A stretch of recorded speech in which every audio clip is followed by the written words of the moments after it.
इसे तुम ऑफिस क्यों नहीं गई आज? तुमने मुझे अशर के सामने जाने जैसा छोड़ा कब है? तुम्हें पता है सुबह से वो मुझे कॉल कर रहा है, मेरी हिम्मत ही नहीं हो रही फोन उठाने की। अब तो मैं वाकई सोच रही हूँ कि अपना रेजिग्नेशन ईमेल कर दूँ। परफेक्ट। पता है जिंदगी में पहली बार ना तुमने कोई अच्छा फैसला किया। Good decision. बस इसीलिए मैंने सोचा कि ऑफिस तो जाना नहीं है, इसलिए शॉपिंग पे आ गई। हाँ, साथ साथ मुझे भी ख्वार करवा दो। तुम्हें पता है मेरी ऑफिस में इतनी इंपॉर्टेंट मीटिंग थी जो मैं छोड़ के आया हूँ सिर्फ तुम्हारे लिए। इब्तिदाई इश्क खैर होता है क्या?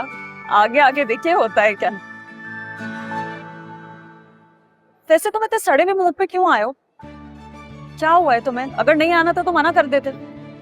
तुम्हें पता तो है अलीज़े, मुझे ना ये शॉपिंग वॉपिंग से चिढ़ है। मतलब मैं सिर्फ तुम्हारे लिए आया हूँ यहाँ पे, वरना तो मैं शॉपिंग पे जाने से ना यूं घबराता हूँ। भाई एक दुकान से निकलो दूसरी में, दूसरी से तीसरी में, तीसरी से चौथी में, और लेना कुछ है नहीं। अच्छा, तो मेरे साथ शॉपिंग में आने में तुम्हें ख्वारी महसूस होती है, और जब मैं तुम्हारे साथ शॉपिंग करने आती हूँ उसका क्या? मैंने तो तुम्हें कभी मना नहीं किया। हाँ ये तो है, तुम मेरे साथ हमेशा जाओ, कभी मेरी बात नहीं टालती, हमेशा मेरा ख्याल रखती। इसलिए तो मैंने सोचा है क्यों मैं तुमसे शादी करूं।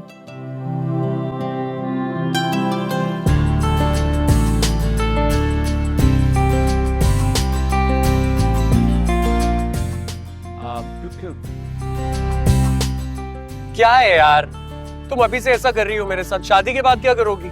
मतलब इतनी देर से खाना रखा हुआ है और तुम कह ही नहीं रहे हो खाने के लिए। इतनी शॉपिंग करा दी, इतना थका दिया मुझे, और फिर देखो ये क्या बात हुई। तो तुम खाओ ना। पहले तुम खाओ ना। खाओ ना, बहुत अच्छी खुशबू आ रही है।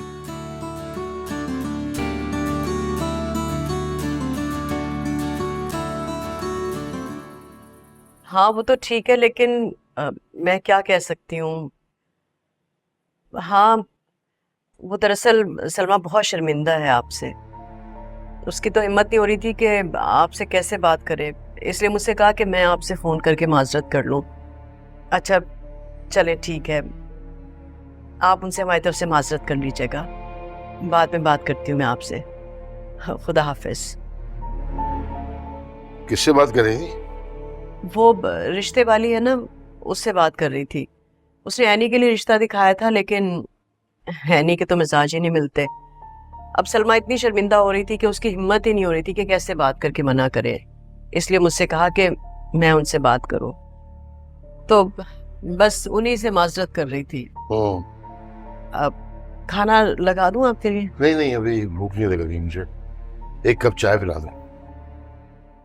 जी जी, वो अनवर आ गया था जल्दी तो उसके लिए चाय बना रही थी, आपके लिए भी लाती हूँ अभी। एक काम करो, वो रिश्ते वाली है, उससे कह के अपनी रमशा के लिए भी कोई रिश्ता तलाश करवाओ। अरे आपने तो मेरे मुंह की बात छीन ली। मैं भी यही सोच रही थी कि उनसे अपनी रमशा का जिक्र करूं। अब देखें एनी और रमशा दोनों हम उम्र ही हैं, और लड़कियों की शादियां ना सही उम्र में हो जाए तो ही ठीक रहता है। बात करती हूँ मैं, चाय लाती हूँ आपके लिए।